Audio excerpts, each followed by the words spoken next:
மாணவர்கள் போராட்டத்தை கைவிடுவதற்கு மறுத்து வரும் சூழ்நிலையில் தற்போது சமூக ஆர்வலர் முத்துராமலிங்கம் அவரும் ஜல்லிக்கட்டு நடத்துவதற்காக போராட்ட களத்தில் இருந்தவர், போராடி வந்தவர். அவருடன் பேசலாம். சார் வணக்கம், சொல்லுங்க. இப்போ இந்த போராட்டத்தை இப்போ அலங்காநல்லூரை பொறுத்த வரைக்கும் பிப்ரவரி 1ஆம் தேதி ஜல்லிக்கட்டு நடத்துவதற்கு மக்கள் தயாராகி விட்டார்கள். ஆனால் மெரினாவில் இருக்கக்கூடிய இளைஞர்கள் போராட்டத்தை கைவிட மறுத்து வருகிறார்கள். தற்போது அவர்களின் போராட்டத்தை முடிவுக்கு கொண்டு வருவதற்கு உங்களுடைய அட்வைஸ் என்ன? தமிழகம் முழுவதுமே இளைஞர்களும் மாணவர்களும் சற்றும் எதிர்பாராதமாக ஒற்றுமையுடன் கூடி இன்று உலகமே வியக்கும் அளவிற்கு ஒரு போராட்டத்தை நடத்தி இன்றைக்கு ஒரு ஜல்லிக்கட்டு நடத்துவதற்கான இருந்த தடை நீக்கப்பட்டுள்ளது. இந்த அவசர சட்டமானது சட்டசபை கூடாத நேரத்தில் எந்த ஒரு சட்டமாக இருந்தாலும் நிறைவேற்றப்பட வேண்டுமானால் அது அவசர சட்டமாக தான் நிறைவேற்றப்படும். அதன் பிறகு 6 மாத காலத்திற்குள் அது சட்டமன்றமோ பாராளுமன்றத்திலோ அது வைக்கப்பட்டு அது நிரந்தர சட்டமாக்கப்படும். இதுதான் நடைமுறை. இந்த நடைமுறைக்கு வந்தது மாபெரும் ஒற்றுமையுடன் நடந்த போராட்டத்தினுடைய விளைவு. தற்பொழுது இந்த போராட்டத்தின் போக்கு திசை மாறியுள்ளது.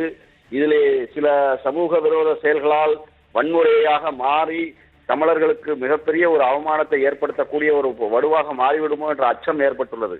தயவு செய்து மாணவர்களும் இளைஞர்களும் உணர்வை புரிந்து தங்களுடைய போராட்டம் மிகப்பெரிய வெற்றியை பெற்றுள்ளது, உலகமே பாராட்டுகிறது என்பதை உணர்ந்து நம்முடைய வன்முறை பாதைக்கு செல்லாமல் இதை பொறுப்புடன் நடந்து அமைதிக்கு திரும்ப வேண்டும். காவல்துறையும் பொறுப்புடன் நடந்து கொள்ள வேண்டும். தமிழக அரசும் பொறுப்பான நடவடிக்கை, காவல்துறைக்கு கட்டுப்பாடும் நடக்க வேண்டும் என்ற அறிவுரை வழங்கி அமைதி திரும்ப அனைத்து தரப்பினரும் ஒத்துழைக்க வேண்டும் என்று தமிழர்களின் சார்பாக தமிழர்களின் உலக அளவில் உள்ள தமிழர்கள் மனதில் வேண்டுவதெல்லாம் இது ஒன்றேதான்.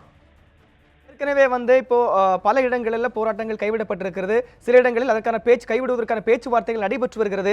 இப்போ மெரினாவில் இருக்கக்கூடிய இளைஞர்களுக்கு அலங்காநல்லூரில் ஜல்லிக்கட்டு உறுதியாக நடைபெறுவது அப்படிங்கிற தகவல் சொல்லப்பட்டிருக்கிறதா? அவர்களுடைய போராட்டத்தை கைவிடுவதற்கு உங்கள் சார்பில் யாரேனும் பேச்சுவார்த்தை நடத்தியிருக்கிறார்களா? இது சம்பந்தமாக போராட்ட குழுவினர் மட்டும்தான் சகோதரி சரண்யா அவர்கள் முன்னெடுத்து சென்று கொண்டிருக்கிறார்கள். அவர்கள் அங்கு முயற்சி எடுத்துக்கொண்டிருக்கிறார்கள். அவர்கள் அங்கே அவர்களுடைய போராட்டத்தில் மெரினாவில் இருக்கக்கூடிய மாணவர் சமுதாயத்தினரும் இந்த விஷயம் பகிரப்பட்டு அவர்களும் அமைதி திரும்புவதற்கான ஏற்பாடுகள் அவர்கள் செய்து கொண்டிருப்பதாக எங்களுக்கு தகவல் தெரிகிறது. அமைதி திரும்ப வேண்டும் என்பதே அனைவருடைய விருப்பமாகும். மாணவர்கள் அமைதியாக போராட்டத்தை கைவிடுவதற்கான உங்களுடைய அட்வைஸ் என்ன சார்? மாணவர்கள் ஒன்று புரிந்து கொள்ள வேண்டும். தலைமையில்லாத ஒரு போராட்டமாக இது இருந்தாலும் ஒரு போராட்டத்தினுடைய ஒரு வெற்றியாக நாம் ஒவ்வொரு முயற்சியையும் நாம் எடுக்க வேண்டும். என்றால் மாநில அரசும் மத்திய அரசும் ஒரு சட்டத்தை கொண்டு வந்து இந்த ஜல்லிக்கட்டு நடப்பதற்கான ஒரு சூழ்நிலை, அதுவும் பிப்ரவரி 1 ஜல்லிக்கட்டு நடைபெறும் என்று அலங்காநல்லூர் அந்த ஜல்லிக்கட்டு நடத்தக்கூடிய கிராம கமிட்டியே முடிவெடுத்திருக்கும் பொழுது இதை ஒரு மிகப்பெரிய ஒரு வெற்றியாக பார்க்க வேண்டும். இதற்கு தடை வந்து விடுமோ, இதற்கு இந்த சட்டம் நிறைவேறாமல் போய்விடுமோ என்ற உபயோகங்களுக்கெல்லாம் நாம் பலியாகிவிடக்கூடாது. அது எதையுமே வரும்பொழுது சந்திக்கக்கூடிய இருக்கும். இன்ற மக்கள் போராட்டத்திற்கும் மக்களுடைய ஒற்றுமைக்கும் நிச்சயமாக எந்த சதிகளும் திட்டங்களும் குறுக்கே நிற்காது என்பதுதான் நிதர்சனம். இதை உணர்ந்து மாணவர்கள் இளைஞர்களும் போராட்டத்தை அமைதி வழியாக கைவிட்டு தன்னுடைய பெரும் வெற்றியாக இதை கொண்டாட வேண்டும் என்பதே எங்களுடைய விருப்பம். சார், உங்களுடைய மாணவர்களுக்கு நீங்கள் வழங்கிய அறிவுரைக்கு நன்றி.